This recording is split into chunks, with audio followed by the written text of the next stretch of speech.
উপস্থিত সকলকে আমার আসসালামু আলাইকুম। আমি দেবপ্রিয়া দাস শর্মী, মানবিক বিভাগ 103 রোল। আমি একজন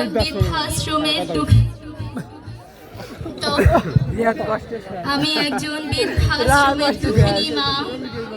আজ যেই হাতে আমি লাঠি নিয়ে দাঁড়িয়ে আছি, একদিন এই হাত দিয়ে আমি আমার খোকাকে মানুষ করেছিলাম, কিন্তু ভাগ্যের পরিক্রমে আমি আজ আমার খোকার বাসায় আমার কোনো স্থান নেই। এই কথা বলা আমার একটা গানের কথা মনে পড়ল।